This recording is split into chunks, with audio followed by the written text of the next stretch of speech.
최악의 대기 오염이 미국 뉴욕을 강타했습니다. 캐나다 산불로 인한 연기가 미 북동부로 넘어온 건데 주민 1억 명의 대기질 경보가 발령되면서 뉴욕 시민은 다시 마스크를 착용했습니다.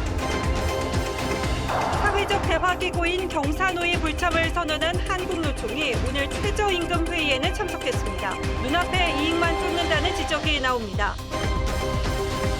뇌물 혐의로 재판을 받고 있는 이화영 전 경기도 부지사에게 부동산 시행업자가 매달 2천만 원을 줬다는 진술을 검찰이 확보했습니다. 이재명 대표가 일회경 사태에 대해서는 직답을 피하면서도 현 정부 정책은 강하게 비판했습니다. 민주당이 벌이고 있는 후쿠시마 오염수 방류 반대 대국민 서명운동에는 허위 서명이 수두룩한 것으로 확인됐습니다. 경기 분당 지하철 순회역 상행 에스컬레이터가 역주행했습니다. 출근길 승객 수십 명이 서로 뒤엉키면서 14명이 크고 작은 부상을 입었습니다. 전국의 하수처리장 44곳에서 플루폰이 검출됐습니다. 인천과 부산, 울산 등 항만 지역에서 수치가 높았습니다. 청년들의 목돈 마련을 돕는 청년 도약 계좌의 은행별 금리 수준이 공개됐습니다. 최대 6.5%가 적용됩니다.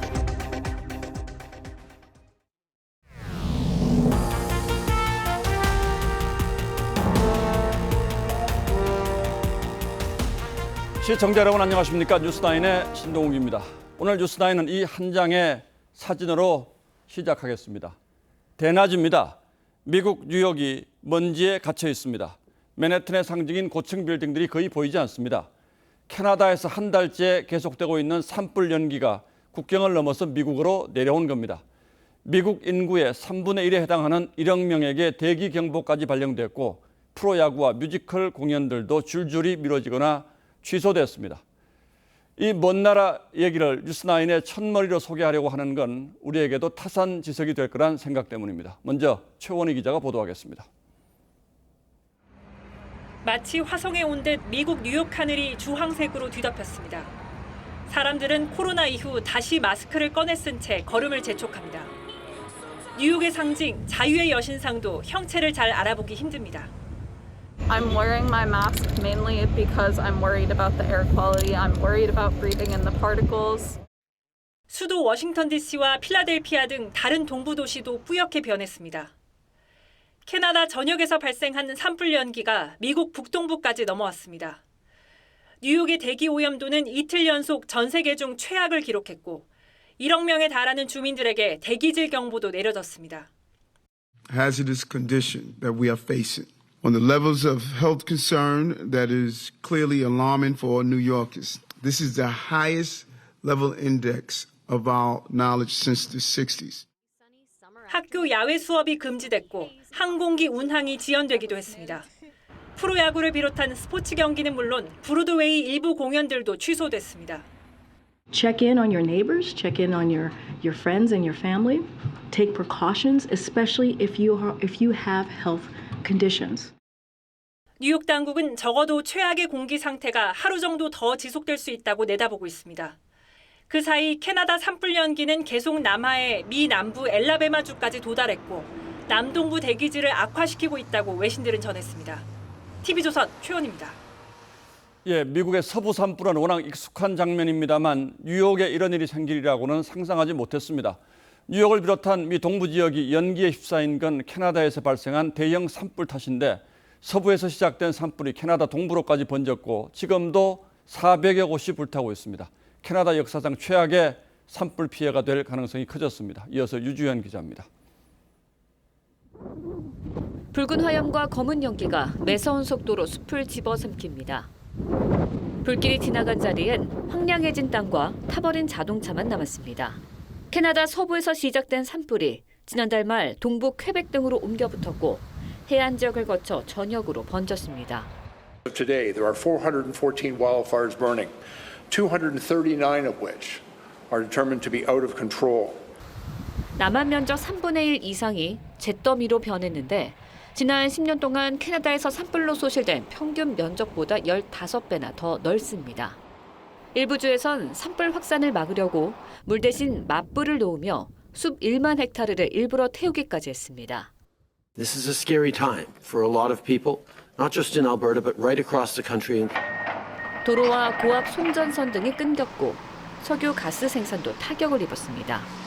2만여 명이 넘는 이재민들이 여전히 대피소에서 생활하고 있습니다. I want to go home. And I'm sure that everybody else here does too.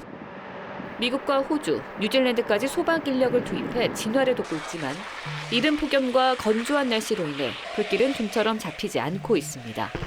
TV조선 류주현입니다. 전쟁 중인 우크라이나에서는 인간이 저지른 대형 재난이 인간의 삶을 파괴하고 있습니다. 우크라이나 남부의 대형 댐이 파괴되면서 댐 하류가 완전히 물에 잠겼고 주변 산업단지의 화학물질도 함께 쓸려가면서 어마어마한 환경 재앙이 닥칠 거란 우려가 커지고 있습니다. 무엇보다 세계 최대 곡물 수출국 중 한 곳인 우크라이나의 곡창지대가 물에 잠기면서 전 세계 식량난도 심화될 걸로 보입니다. 우크라이나의 상황은 변재영 기자가 살펴봤습니다. 진흙 바닥이 훤히 드러난 저수지. 수천 마리의 물고기들이 긴 띠를 이룬 채 죽었습니다. 댐이 폭발하면서 저수지 수위가 낮아진 데다 곳곳엔 농약과 석유 제품이 유출됐습니다. 3 to 10 years for different species to recover, if some of them will be able to recover, but probably some species will not be able to recover to the previous numbers or will not recover at all. 세계 식량난이 악화할 수 있다는 경고도 나왔습니다. 곡창지대인 우크라이나의 주요 농경지에 침수구역이 늘어나면서 새로 심은 곡물들이 죽어가고 있다는 건데 러시아가 기존의 흑해 곡물 협정을 탈퇴할 가능성까지 제기되면서 곡물 공급망에도 비상등이 켜졌습니다. Signs of getting further escalated. There's a lot of concern and that markets react to that. 물이 가득 들어찬 마을에선 구조 작업도 계속되고 있습니다. 지붕 위에서 간신히 손을 뻗어 구조를 요청합니다. Они просто не хотели, ну как не хотели, они не успели даже уйти. Очень быстро вода подошла. 댐 붕괴로 인한 피해를 복구하는 데 길게는 수십 년이 걸릴 수 있다는 전망이 나옵니다. TV조선 변재영입니다. 다음 뉴스입니다. 한국노총이 어제 경찰의 시위 강경 진압에 항의해서 경사노위 불참을 선언하더니 오늘은 최저임금 회의에 또 참석했습니다. 한국노총이 국가의 미래가 걸린 노사관계 개선은 내팽개치고 눈앞에 이익만 쫓는다는 비판이 나와도 할 말 없게 된 겁니다. 서영일 기자가 취재했습니다. 한국노총 지도부가 용산 대통령실 앞에서 주먹을 불끈 쥔 채 정권 심판을 외칩니다.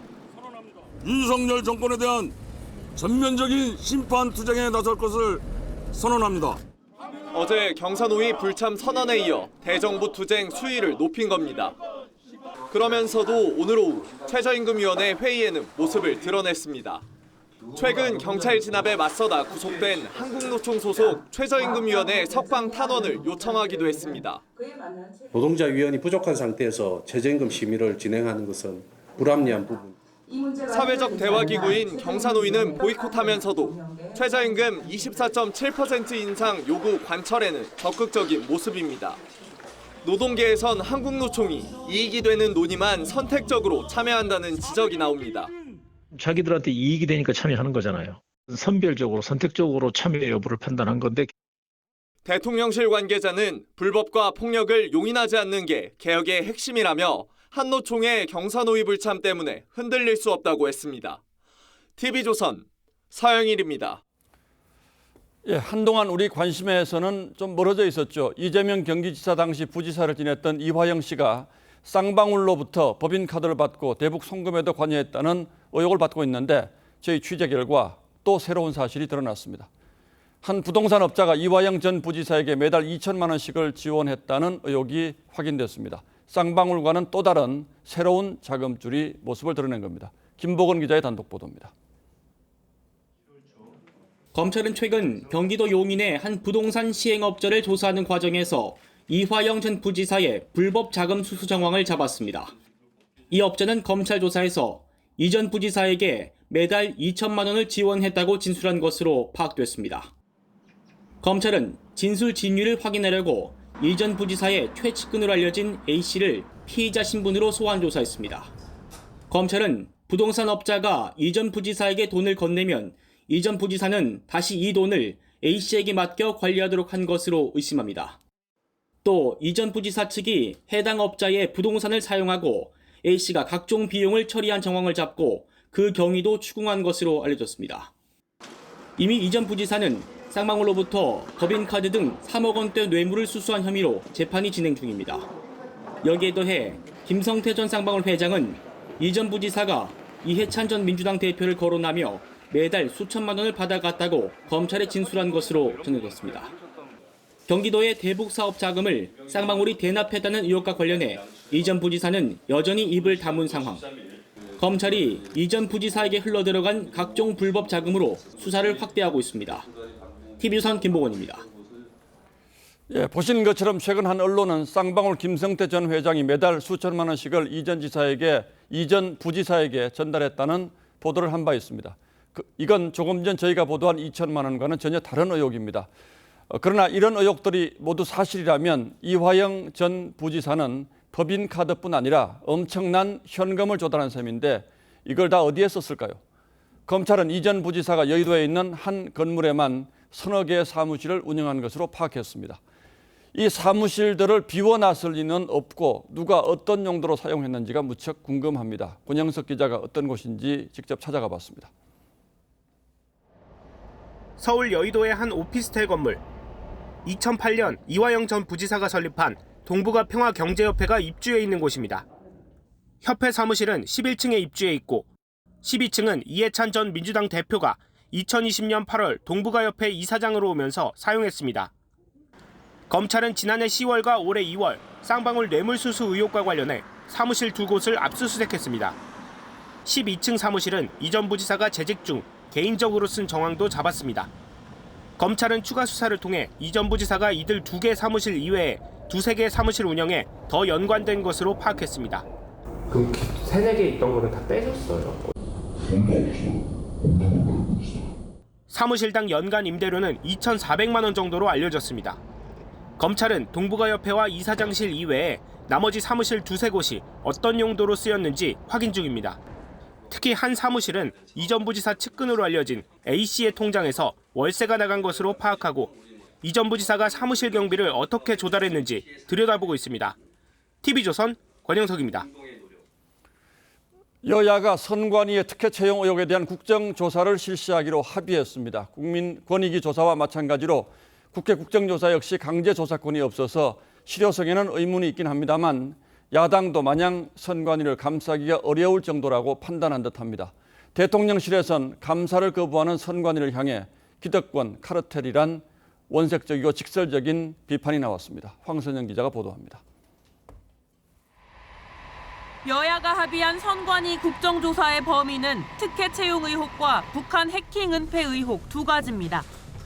그동안 국조 범위를 두고 이견을 보였는데 내일 선관위원 회의를 앞두고 전격 합의한 겁니다.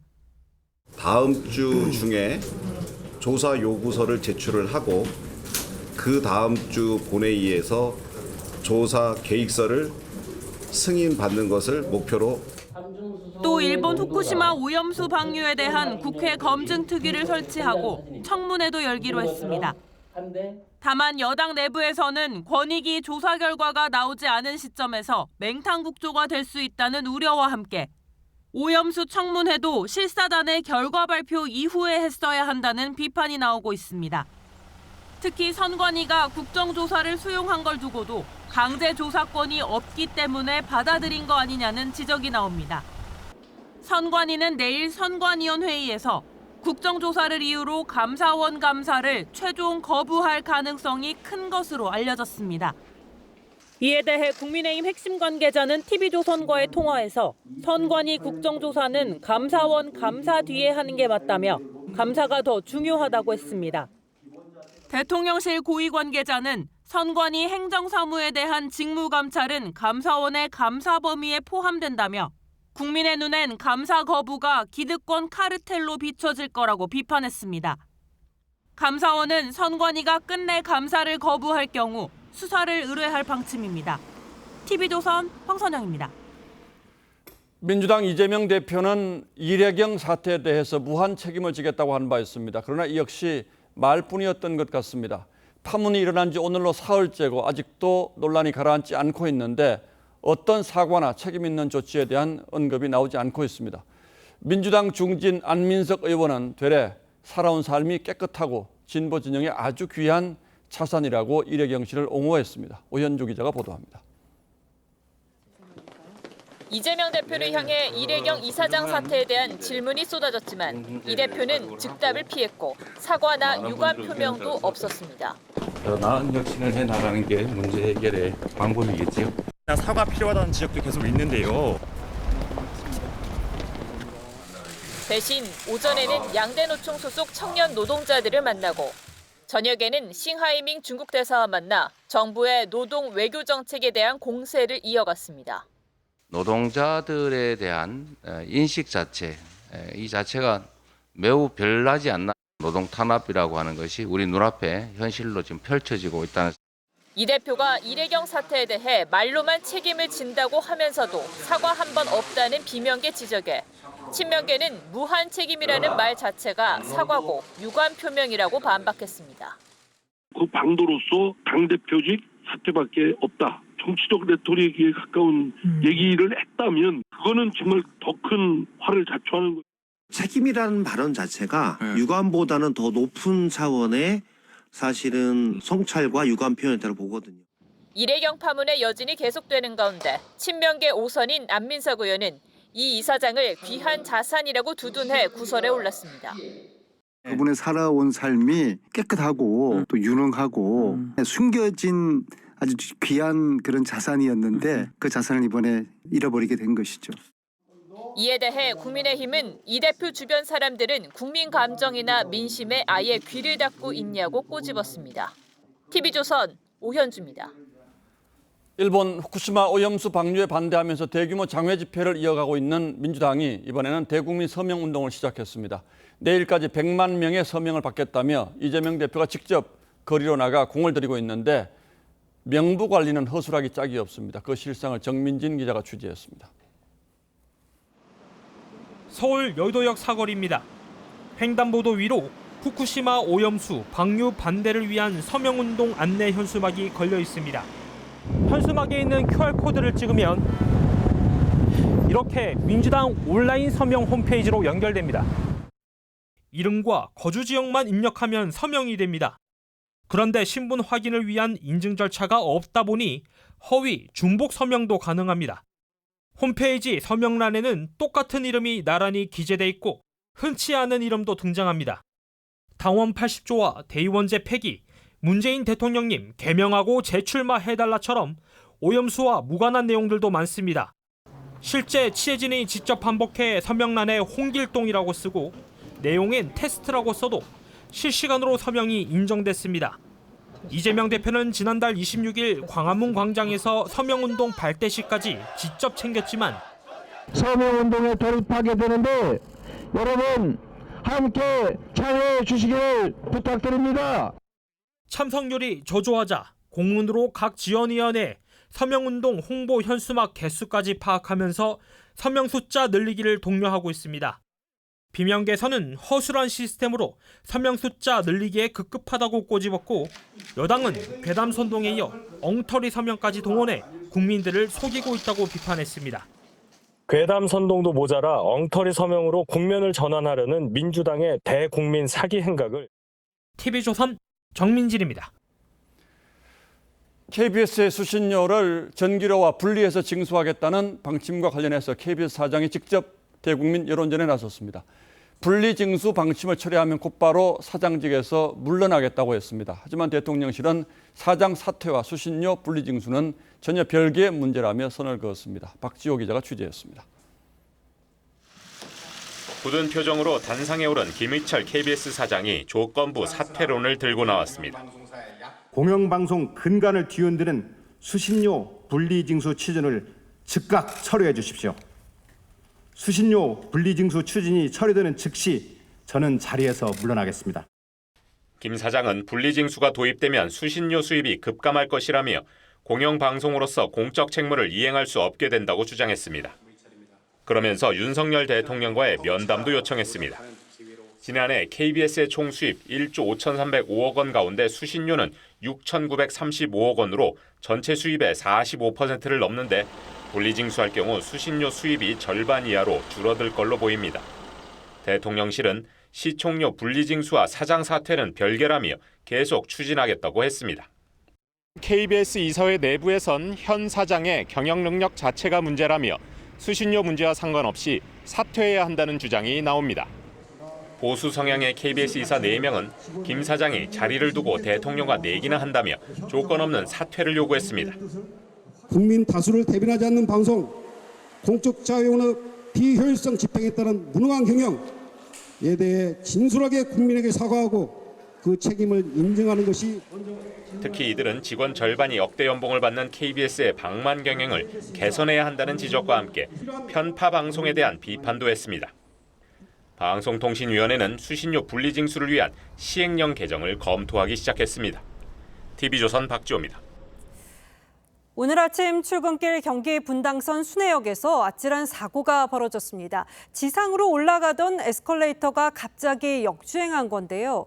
출근길에 나섰던 시민 수십 명이 아래로 굴러떨어지고 뒤엉키면서 14명이 크고 작은 부상을 입었습니다.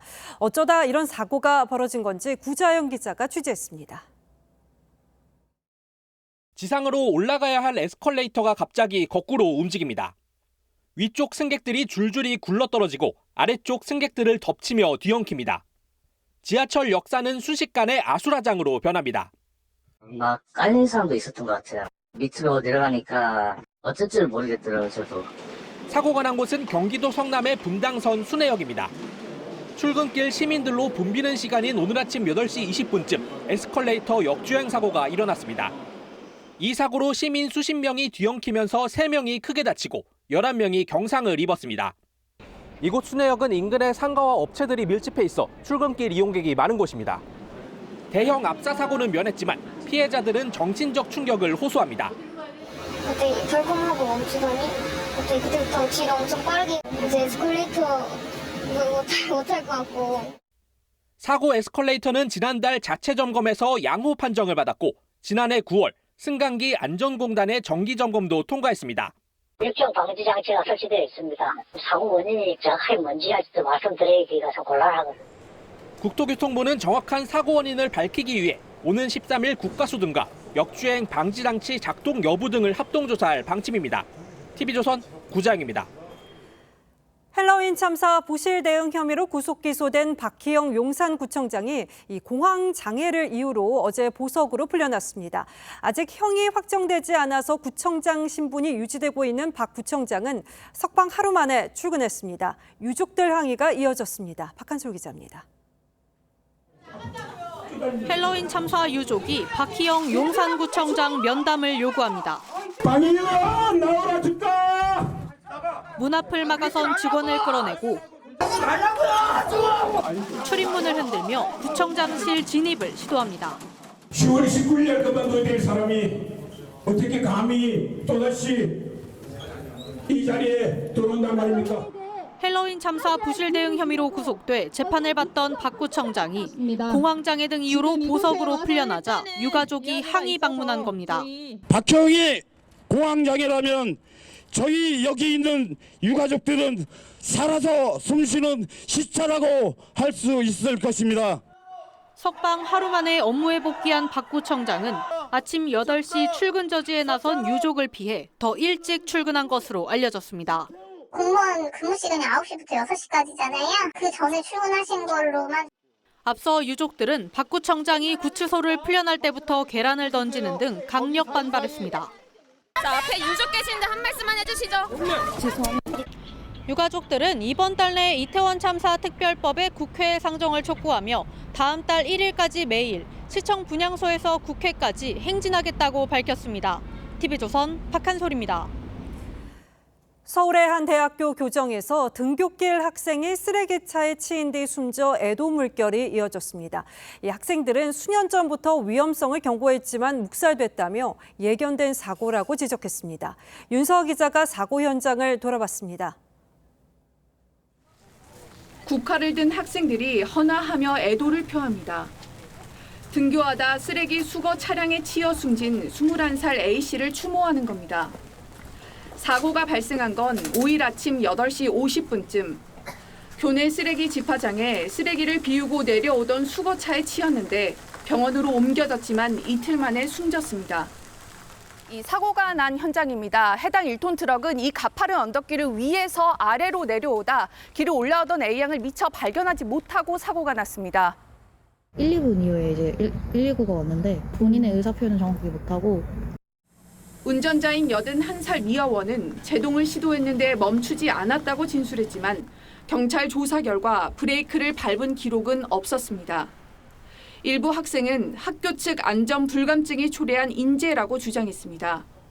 가파른 언덕 위 쓰레기 수거장에 대형차가 오가 위험하다며 이전 등 안전 대책을 요구했지만 학교 측이 수년째 묵살했다는 겁니다.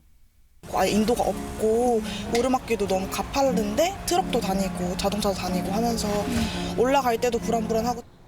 학교 측은 뒤늦게 안전보행로 확충 등 대책 마련에 나섰습니다. TV조선 윤서입니다. 우리가 변기나 욕조에서 내보낸 물은 하수 처리장으로 모이죠. 이 때문에 하수 처리장을 추적하면 불법 약물 사용 추정도 가능한데요. 전국의 하수 처리장 44곳에서 모두 필로폰이 검출됐습니다. 마약이 높게 검출된 곳은 어느 지역이었는지 정은하 기자가 취재했습니다. 식품의약품안전처 소속 연구관이 하수 처리장에서 채수기를 이용해 하수 시료를 채취합니다. 성분이 변하지 않도록 약물을 섞은 후 실험실로 가져와 성분을 분석합니다. 물에 남은 불법 마약류 7종의 양을 분석하는 하수 역학조사입니다. 지난해 전국 17개 시도 44개 하수 처리장이 대상이었는데 모든 곳에서 필로폰이 검출됐습니다. 1000명당 하루 평균 사용량을 추정하면 20mg 내외입니다. 조사가 시작된 2020년부터 대상에 포함된 34곳에선 3년 연속 필로폰이 검출됐습니다. 그만큼 전국적으로 퍼져 있다는 뜻입니다. 3년 내리 필로폰이 34개 하수처리장에서 계속 검출이 되고 있고 일정 정도 양이 검출되고 있는 상황이기 때문에 엑스터시 역시 검출된 곳이 늘었고 사용 추정량도 2년 새 1.5배 이상 늘었습니다. 지역별로는 항만과 대도시에서 더 높게 검출됐는데 인천은 필로폰과 엑스터시, 코카인 등의 사용 추정량이 가장 많았습니다. 불법 마약을 쉽게 구할 수 있기 때문으로 분석됩니다. 식약처는 하수 역학조사 결과를 마약 예방 정책 수립에 활용할 예정이라고 밝혔습니다. TV조선 정은하입니다. 이 청년들의 목돈 마련을 돕는 청년 도약 계좌의 은행별 금리 수준이 공개됐습니다. 은행들은 평균 연 6% 정도의 금리를 제시했는데요. 만약 우대 금리를 다 적용받는다면 5년 뒤 5천만 원가량의 목돈을 마련하게 됩니다. 관건은 20대에서 30대 초반인 청년들이 한 달에 70만 원을 5년 동안 꼬박꼬박 내는 게 가능할지인데 정준영 기자가 청년들의 얘기를 들었습니다. 은행연합회 공시된 청년 도약계좌 1차 금리입니다. 11개 금융기관이 제시한 기본금리는 평균 3.6%. 여기에 소득이 일정 수준 이하면 0.5%가 추가되고 개별 은행들이 제시한 요건을 충족하면 6%까지 올라갑니다. 한 달에 70만 원씩 5년간 적립하면 비과세 혜택과 정부 지원금을 더해 5천만 원을 모을 수 있습니다. 최종 금리는 오는 12일 확정됩니다. 은행들은 향후 금리 하락이 예상되는 만큼 부담스럽다는 반응입니다. 실제로 막판 눈치 싸움에 청년 도약계좌의 금리 공시가 예정보다 7시간 미뤄지기도 했습니다. 이건 6% 정도 수준의 금리여서 수익이랑은 좀 거리가 있는 상품이거든요. 청년들은 종잣돈을 마련할 거란 기대감에 부풀었습니다. 여유 돈이 생긴다면 누구나 다 적금을 들기 때문에 800만 원 더 생긴다는 거니까 좋은 취지인 것 같아요. 하지만 5년 만기를 유지할 수 있을지 우려하는 목소리도 있습니다. 70만 원이란 돈이 적금을 하기에는 적은 돈이 아니어가지고 5년 동안 꾸준히 넣기에는 좀 무리가 있을 것 같기는 해요. 금융당국은 생활비 등 급한 돈이 필요한 경우 청년 도약계좌를 담보로 대출을 운영해 최대한 이탈을 막을 방침입니다. TV조선 정준영입니다. 어제 정부가 앞으로 국산차 살 때 소비자 가격이 최대 50만 원 정도 낮아진다고 발표했죠. 그런데 하루 사이에 상황이 바뀌었습니다. 소비자가 실제로 내는 돈이 오히려 늘어나게 됐습니다. 정부가 자동차 개별 소비세를 결정짓는 두 변수를 조삼모사식으로 따로 발표하면서 혼선을 낳은 건데요. 전후 상황 배상윤 기자가 설명드리겠습니다. 현대자동차 그랜저의 출고가는 4,200만 원. 여기에 붙는 개별 소비세는 90만 원입니다. 어제 국세청은 과세 표준을 고쳐 54만 원이 절약된다고 발표했습니다. 하지만 오늘 기획재정부의 설명은 달랐습니다. 5년간 이어온 개별 소비세 인하 조치가 이달 말 종료돼 세부담 효과를 감안해도 차값이 36만 원 올라간다는 겁니다. 자동차 개소세를 결정짓는 과세 표준과 세율 변동을 따로 발표해 혼선을 부추겼다는 지적이 나옵니다. 시민들은 황당하다는 반응입니다. 조금이라도 좀 싸게 살려고 하는데 그 올리게 되면 더 서민 측에서는 좀 부담이 된다고. 완전 오르가는 거죠. 안 그래도 요즘에 먹기 살기 힘든데 물가는 다 오르고 거기다가 세금만 더 뜯어가는 건데. 차를 판매하는 대리점도 혼란스럽기 마찬가지입니다. 판매하는 입장에서도 가격이 올라가면 손님들이 덜 사도 안 좋고 사는 입장에서도 더 많이 내고 사야 되니까 부담스럽고. 정부는 두 기관의 혼선은 아니라고 해명합니다. 시행령 개정이라든가 고시 개정이라든가 약간 거기 서로 속한 분야가 다르다 보니까 청에서 이제 하루 정도 먼저 얘기를 한 거다. 다만 친환경 차나 다자녀 가구에 대한 개소세 감면 혜택은 그대로 유지됩니다. TV조선 배상윤입니다. 우리나라의 첨단 기술이 해외로 유출되는 사례가 끊이지 않고 있습니다. 기술 유출에 따른 처벌 수위가 문제라는 지적이 많아서 미국 등 선진국과 우리의 처벌이 어떻게 다른지 최윤정 기자가 비교해봤습니다. 지난해 미국 반도체 기업 인텔로 이직을 준비하던 삼성전자 A씨. 3나노 첨단 공정 기술을 빼돌린 혐의로 기소됐는데 법원은 1심에서 A씨에게 징역 1년 6월에 집행유예 2년을 선고했습니다. 한국과학기술원 교수 B씨는 자율주행 관련 최신 기술 연구자료 등을 중국 대학 등에 유출했는데 역시 집행유예 선고에 그쳤습니다. 둘 다 국가가 지정한 신산업 기술로 막대한 자본을 투입해 개발한 기술들입니다. 국가 중요 기술이 유출되고 있는데 그에 대한 처벌은 솜방망이 수준입니다. 지난 2021년 산업기술보호법 형사사건 33건 중 무죄 비중이 60%가 넘고 집행유예까지 포함하면 87%에 달합니다. 다른 나라들은 국가기술의 해외 유출을 강도 높게 처벌하고 있습니다. 대만은 기술 유출에 대해 경제간첩죄를 신설해 12년 이하의 유기징역과 42억 원 이하의 벌금형에 처하고 있고 미국은 기술 유출에 대한 피해액을 산정해 최대 33년 9개월의 징역형을 내릴 수 있습니다. 개별 기업의 피해뿐 아니라 국가 경쟁력의 훼손을 가져오는 중범죄입니다. 기술 유출 시 적용되는 양형 기준을 상향 조정하고 감경 요소도 제한할 필요가 있습니다. 첨단 기술을 놓고 글로벌 경쟁이 치열한 상황. 막대한 투자로 개발한 핵심 기술을 지키려면 강력한 대책이 필요하다는 지적입니다. TV조선 최윤정입니다. 국내 기술이 해외로 빠져나가는 것도 문제지만 대기업들의 중소기업 기술 뺏기기도 심각합니다. 중소기업은 기술을 뺏기고도 어디에 어떻게 신고할지도 몰라서 애를 먹는 경우도 허다합니다. 정부가 대책을 내놨습니다. 장윤정 기자가 설명드리겠습니다. 지난 2015년 출시된 골프장 기록관리 서비스 플랫폼입니다. 전국 골프장 10곳 중 8곳이 쓸 정도로 인기인데 2년 전 카카오의 골프 전문 기업 카카오 VX가 비슷한 서비스를 내놓으면서 분쟁 중입니다. 저희 내부 시스템에 침입한 그 해킹 증거도 찾았고 이후에 2년 동안 지금 저희 서비스를 거의 동일한 수준으로 90% 이상 동일할 정도로 모방하고 있는. 스타트업이 대기업을 상대로 소송을 하는 것도 어렵지만 복잡하고 번거로운 피해 구제 절차는 더 힘듭니다. 부처마다 다루는 법이 다르다 보니 중기부, 공정위, 특허청 세 기관에 각각 신고를 해야 했습니다.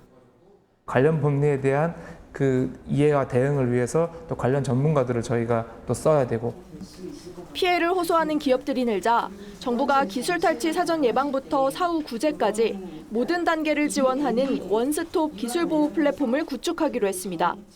플랫폼에 피해 상황을 신고하면 담당 부처에 관련 서류를 자동으로 제출하고 연결해 줍니다. 신고라든지 상담 이런 것들을 원스톱으로 받을 수 있는 그런 방식을 내년까지 도입할 예정입니다. 또 기술 탈취에 대한 징벌적 손해배상 한도를 3배에서 5배로 강화하고 침해한 기술로 만든 제품은 아예 폐기하는 방안도 추진하고 있습니다. TV조선 장윤정입니다. 예, 요즘 농촌 지역에서 일하는 모습을 가까이 다가가서 보면 대부분 외국인 근로자들입니다. 어선도 그렇다고 하죠. 그런데 이마저도 충분치가 않습니다. 수확이 한창인 마늘 농가들이 일꾼이 없어 수확을 포기해야 할 지경이라고 해서 사정이 얼마나 심각한지 김다로 기자가 직접 현장을 찾아가 봤습니다. 충남 서산의 한 마늘밭에서 막바지 수확 작업이 한창입니다. 마늘 수확은 열흘 안에 끝내야 하는데 최소 10여 명이 필요한 밭에 일손은 60대 노인 5명뿐입니다. 마늘 수확을 도와줄 외국인 근로자를 구하지 못했기 때문입니다. 그냥 놔두면은 사람은 못 듣고 하다 보면 밭에서 이제 썩이고 뭐 별짓 다 하지. 농촌 일손 부족으로 외국인 근로자 일당은 3년 만에 5만 원 넘게 올랐습니다. 일당 15만 원을 줘도 웃돈을 부르며 인력을 가로채는 일까지 벌어지고 있습니다. 사람이 없다고 하더라고요. 인력 사무실에서 몰래 빼서 데리고 다닌대요. 5천 원씩 더 준다고 하면서. 이 마늘밭을 일군 농민은 수확할 인력을 구하지 못하자 결국 밭대기 거래를 선택했습니다. 당장 일할 사람을 구하기도 힘든 데다 지난해 1kg에 4,000원이 넘던 마늘값마저 올 들어 반토막 나면서 급한 자금 사정 때문에 손해를 보고도 밭대기 거래를 할 수밖에 없는 겁니다. 인력 구하기가 힘들다. 그러면 밭대기로 팔 수밖에 없다. 밭대기로 팔으면 절반뿐이 못 받는다. 일손 부족과 가격 폭락이 겹치면서 수확철을 맞은 마늘 재배 농민들의 한숨이 더욱 깊어지고 있습니다. TV조선 김다로입니다. 예, 보신 대로 외국인 근로자가 그야말로 귀한 몸이 됐습니다. 하루 일당도 갈수록 올라서 농민들의 시름이 깊어가고 있습니다. 해결책은 없는지 오늘은 이태희 기자와 따져보겠습니다. 자, 이 기자, 외국인이라도 하루 15만 원은 줘야 한다는데 그래도 사람이 없습니까? 일당 15만 원은 우리나라 최저임금의 2배 수준이지만 외국인 근로자들도 농촌보다는 도시를 선호하다 보니 특히 농촌의 인력난이 두드러지게 된 겁니다. 이 때문에 외국인 근로자 규모를 대폭 늘려야 한다는 주장도 많은데요. 예. 올해 외국인 근로자 도입 규모는 11만 명으로 지난해보다 4만 1,000명이 늘었지만 여전히 현장 수요에는 미치지 못하고 있습니다. 실태 조사를 해보니 중소기업들은 업체 한 곳당 5명씩은 더 필요하다고 답했습니다. 예, 뭐 농촌, 어촌 할 것 없이 다 그렇다는 것이고 그렇다면 제조업 공장은 어떻습니까? 특히 호황을 맞은 조선업계가 심각한 인력난을 겪고 있습니다. 정부가 올해 조선업종에 외국인 근로자 5,000명을 더 배정했지만 올해 말까지 부족한 인력 14,000명을 메우기에는 턱없이 부족합니다. 큰일이군요. 외국인 근로자 문을 좀 더 열 수는 없습니까? 경영계에서는 외국인 근로자 쿼터 자체를 폐지하자고 주장하고 있습니다.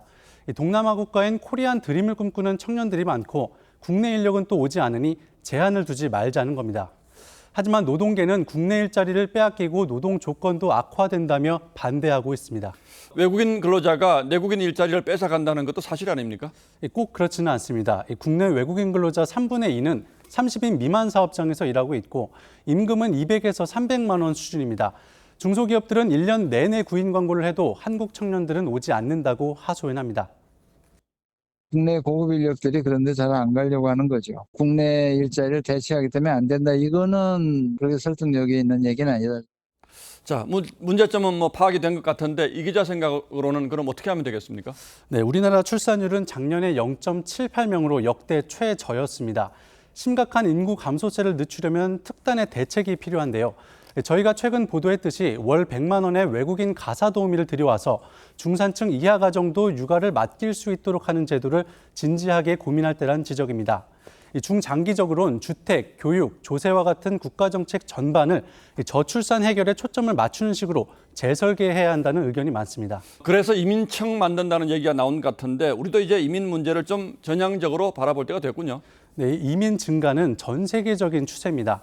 영국 이코노미스트는 작년에 미국과 유럽연합의 이민 증가율이 4%로 역대 최고를 기록했다면서 전 세계적인 저출산 현상 때문에 앞으로 선진국들은 이민 유치 경쟁을 벌일 거라고 전망했습니다. 하지만 이민자 증가는 다양한 사회적 부작용을 가져올 수 있다는 점에서 또 철저한 준비가 필요한데요. 고학력, 전문직부터 이민을 허용해서 사회 전반의 수용성을 높여야 한다는 지적입니다. 예, 이제는 이민자 문제를 단순한 출입국 수준이 아니라 국가 미래 전략의 하나로 검토할 때가 됐다, 이렇게 보겠습니다. 예, 이태희 기자 잘 들었습니다.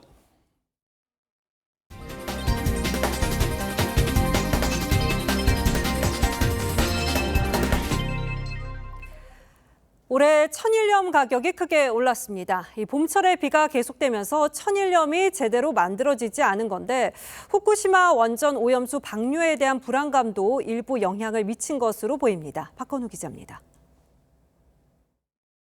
바둑판처럼 펼쳐진 염전에 하얀 소금이 가득 쌓였습니다. 전남 신안에서는 국내 천일염의 80%를 생산합니다. 하지만 올해 천일염 생산량은 지난해의 60% 수준에 그치고 있습니다. 올해 어쩌랬냐면은 이상 기온이라고 한 40%는 못 나왔다고 봐야죠. 최근 2달 동안 비가 내린 날이 평년보다 7일 많은 22일을 기록해 생산에 차질을 빚은 겁니다. 소금은 햇볕량으로 해가지고 그게 일조량이 결정되는 거니까 아무래도 생산량 감소는 가격 상승으로 이어졌습니다. 천일염 산지 가격은 지난 4월 첫 주 20kg 한 포대에 14,000원대였지만 이번 달 둘째 주에는 18,000원대로 30% 가까이 올랐습니다. 일본의 오염수 방류를 앞두면서 소금 구입 문의도 늘어 가격 상승을 부추겼습니다. 또 일본 그 오염수 방류 때문에 심리적인 그런 것도 소금은 100만 원이어도 소금 없으면 아무것도 안 되잖아요. 해양수산부는 천일염 생산량 감소가 사재기로 이어지지는 않았다며 방사능 검사와 유통체계 점검 등을 통해 천일염 가격 안정 대책을 마련하겠다고 밝혔습니다. TV조선 박고루입니다. 한국 작가이면서 또 현재 작품 활동을 하고 있는 작가의 전시회가 흥행하는 건 흔한 일이 아닌데요. 이 작가의 전시회에는 관람객이 줄을 서는 풍경이 만들어질 정도입니다. 제주도를 그린 풍경화로 유명한 김보희 작가를 박소영 기자가 만나고 왔습니다. 김보희 작가는 국내 미술관에 오픈런을 만든 당사자로 통합니다. 2020년 금호미술관 전시 당시 그림을 보려는 사람이 평소에 10배가량 몰리면서 오전부터 줄을 서는 기현상이 벌어졌습니다. 순전히 입소문만으로 모인 관람객이었습니다.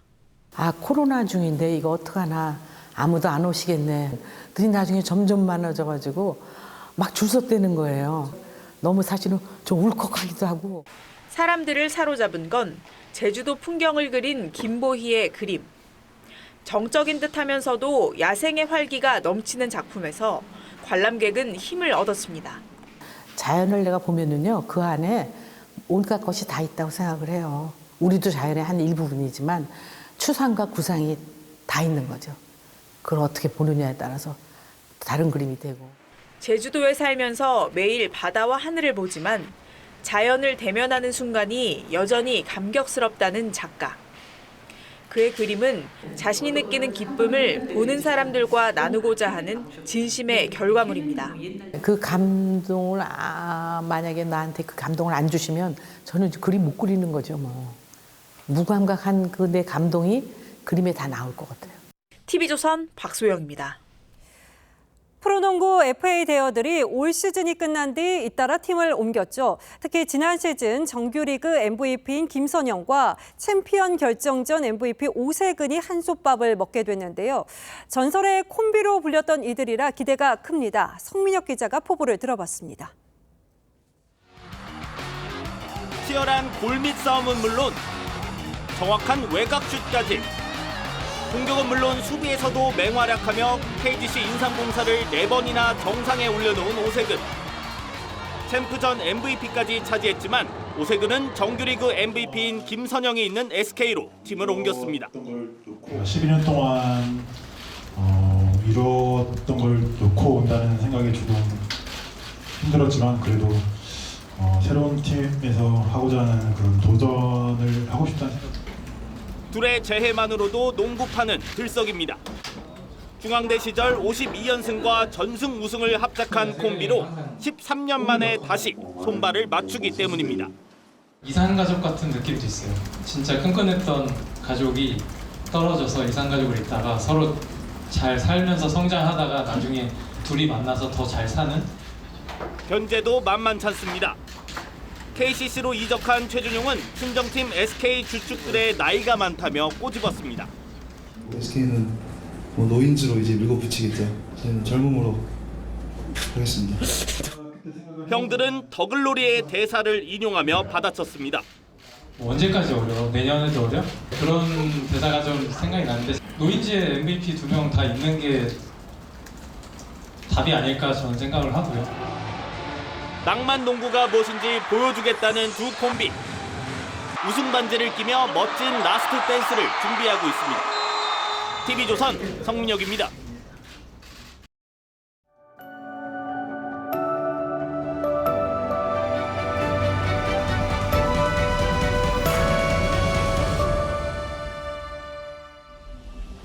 A census taker once tried to test me.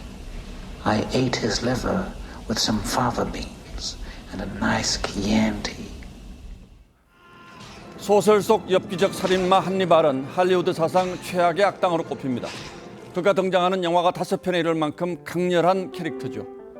미국 드라마 한니발 역시 매우 잔인해서 19금이었지만 컴퓨터에 전편을 내려받아 심취했던 17살 여고 자퇴생이 있었습니다.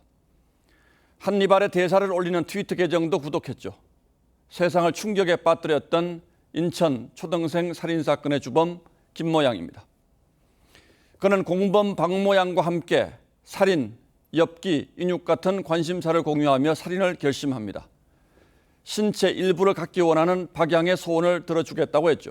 그는 박양에게 말했듯 사냥을 하러 어머니의 옷과 선글라스에 여행 가방을 끌고 나가 생면부지의 초등생을 집으로 유인했습니다.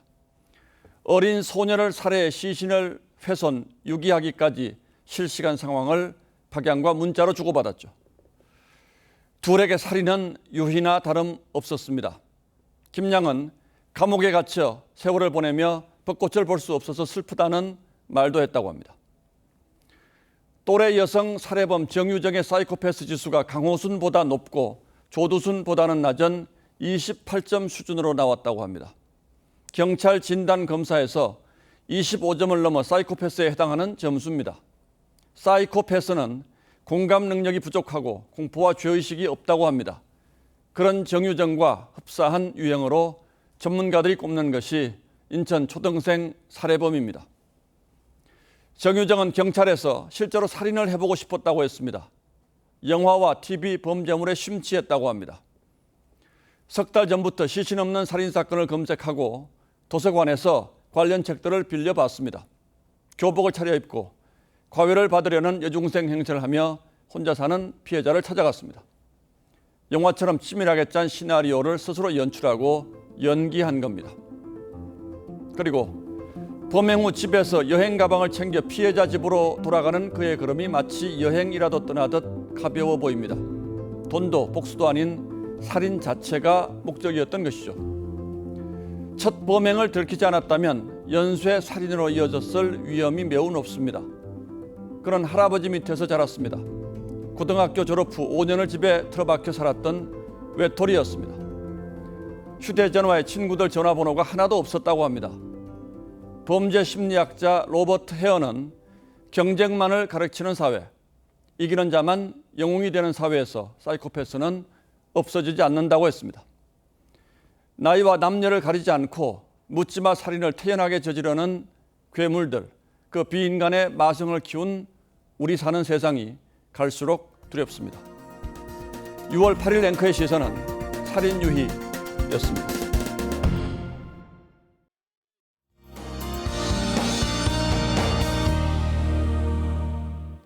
내일 새벽까지 중부를 중심으로 비가 내리겠습니다. 특히 밤사이에는 수도권과 강원 영서로 시간당 20에서 30mm의 집중호우가 예상되고요.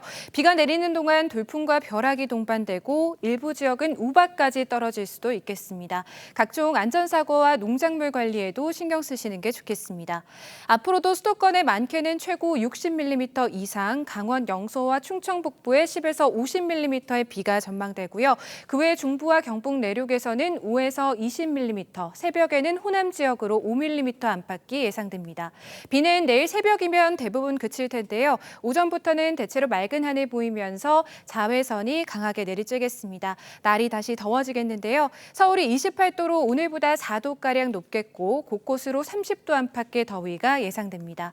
모레 중부와 전북, 일부 경북에서는 다시 비가 내리겠고요. 일요일에는 비와 소나기 소식이 함께 들어와 있습니다. 날씨였습니다. 6월 8일 목요일 뉴스9은 여기서 모두 마치겠습니다. 시청해주신 여러분 고맙습니다.